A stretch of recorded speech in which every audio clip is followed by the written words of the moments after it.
Pinaghihinalaan na galing umano sa sindikato ng Golden Triangle mula sa Myanmar ang nasa likod ng pagkakalambat ng sako-sakong shabu gano sa karagatang sakop ng Masinloc sa Zambales Province. Inalam ngayon ng PIDEA kung para talaga sa Pilipinas ang mga nasabing illegal na droga. Madeline Villar Moratillo sa balita.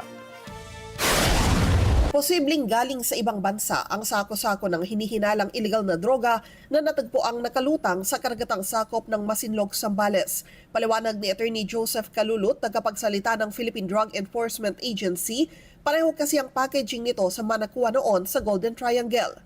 Sa ngayon, patuloyan niya ang kanilang investigasyon. May backtracking ho tayong ginagawa ngayon.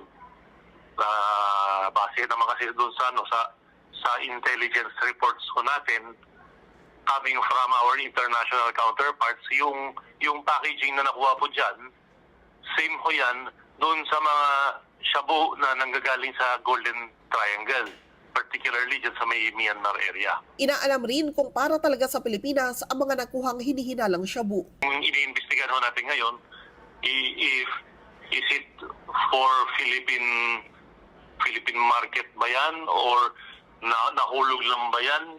Tinapon ba doon? Naianod ba sa atin? So, ongoing pa ho yung ating investigation.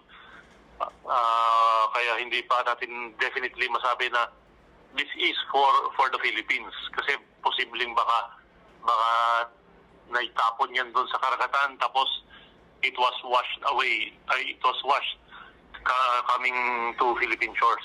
Ang mga nasabing hinihinalang illegal na droga, una nang natagpuan ng mga mangingisda na nakalutang sa karagatan noong Mayo 29. Pagdating sa pantalan ng Bataan, agad nila itong isinorender sa Philippine Coast Guard. Dahil lumitaw sa initial na assessment na posibleng may lamang illegal na droga, iniugnay naman ito ng Coast Guard sa PIDEA. Matapos buksan ng mga sako, nadiskubre ang pakete ng hinihinalang shabu na may timbang na higit 222 kilo. Madeline Villar Moratillo para sa Mata ng Agila. Matatag, matapang, matapat.